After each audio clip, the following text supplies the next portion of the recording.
오늘 우리가 살펴볼 기업은 이수앱지스인데요. 이 회사는 좀 특별해요. 안정적인 사업이랑 미래 성장 가능성, 이 두 가지를 다 가지고 있거든요. 투자자라면 이런 점을 꼭 짚어봐야겠죠? 자, 우리가 어떤 기업에 투자할지 고민할 때 딱 두 가지를 보잖아요. 이 회사, 과연 안정적인가? 그리고 앞으로 크게 성장할 수 있을까? 바로 이 두 가지 질문에 이수앱지스가 어떻게 답하고 있는지 지금부터 하나씩 뜯어보겠습니다. 네, 우선 첫 번째 파트입니다. 이 회사가 어떻게 안정적인 현금을 만들어내는지 그 기반부터 한번 살펴보죠. 보이시나요? 600억 원. 이게 이수앱지스가 매년 벌어들이는 매출입니다. 그냥 바이오 기업 하면 뭔가 막연하고 불안정한 이미지가 있는데 이수앱지스는 이렇게 확실한 수입원이 있다는 게 가장 큰 차이점이죠. 이게 바로 회사의 든든한 버팀목이 되는 겁니다. 그럼 이 600억 원이라는 돈이 어디서 나오느냐? 바로 이 희귀 질환 치료제 여기서 나옵니다. 자, 표를 보시면요. 이 회사의 핵심 제품 세 가지가 딱 나와 있죠. 첫 번째, 고셔병 치료제. 이건 뭐 국내 시장 점유율이 50%나 되니까 거의 1등이라고 보시면 돼요. 여기서 그치지 않고 중동이나 남미 쪽으로도 시장을 넓히고 있고요. 두 번째는 파고리병 치료제인데요. 이게 또 재밌습니다. 최근에 새로운 검사법이 도입되면서 몰랐던 환자들이 계속 발견되고 있대요. 그러니까 국내 시장이 계속 커지고 있는 거죠. 마지막으로 항혈전제도 매년 꾸준하게 50억에서 60억 원 정도의 매출을 내주고 있습니다. 정말 안정적이죠? 자, 그러니까 핵심은 이거예요.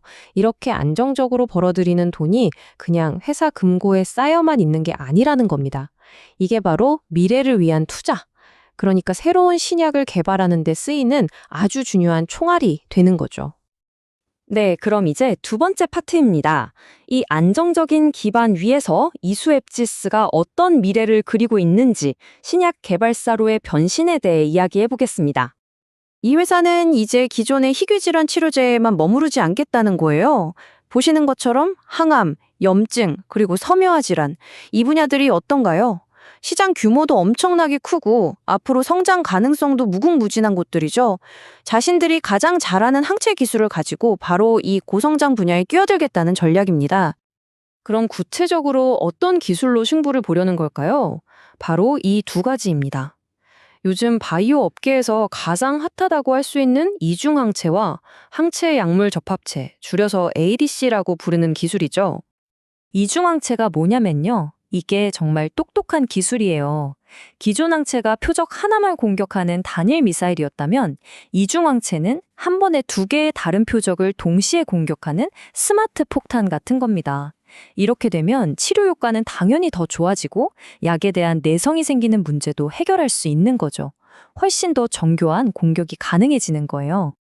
이 표를 보시면 그 차이가 확 와닿으실 거예요. 과거 항암제들은 암세포의 특정 부분 하나만 공격했어요. 그러다 보니까 반응하는 환자도 20, 30% 정도로 적었고 결국엔 약이 안 듣는 내성이 생기기 일쑤였죠. 하지만 이수앱지스가 개발하는 방식은 다릅니다. 암세포뿐만 아니라 암세포 주변의 환경까지 여러 목표를 동시에 제어해서 치료 효과를 최대한으로 끌어올리겠다는 겁니다. 훨씬 더 근본적인 접근법이죠. 근데 이수앱지스의 전략이 더 똑똑한 이유가 있습니다. 완전히 새로운 아무도 모르는 걸 처음부터 개발하는 게 아니에요. 자, 보세요. 첫 번째, 이미 효과가 있다고 알려진 검증된 타겟들을 먼저 고릅니다. 두 번째, 이 검증된 타겟들을 아주 새로운 방식으로 조합해서 신약을 만드는 거죠. 이렇게 하면 어떻게 될까요? 당연히 신약 개발이 실패할 위험은 확 줄어들고 개발 기간도 단축시킬 수 있습니다. 정말 영리한 전략이죠. 이 말이 바로 이 회사의 사업 모델을 정확하게 보여줍니다. 임상시험에서 실패하지 않을 거라는 데이터만 있으면 아직 임상에 들어가기 전 단계에서도 글로벌 대형 제약사, 즉 빅파마와 기술 수출 계약을 맺을 수 있다. 그러니까 굳이 약이 시장에 나올 때까지 기다릴 필요가 없는 거예요. 좋은 초기 데이터만으로도 큰 돈을 벌 수 있다는 자신감이죠. 자, 그럼 이런 전략이 실제 파이프라인, 그러니까 개발 중인 신약 목록에는 어떻게 반영되어 있는지 한번 살펴볼까요? 네, 현재 개발 중인 핵심 신약들입니다. 가장 앞서 나가는 건 ISU104라는 항암제인데요. HR3라는 표적을 공격하는 약물인데 이건 벌써 임상 일상을 마쳤어요. 지금 파트너사와 함께 미국 FDA에 다음 임상 시험을 신청하려고 준비 중입니다. 그 외에도 ISU 2401, ISU 2502 같은 다른 항암제들도 개발하고 있고요.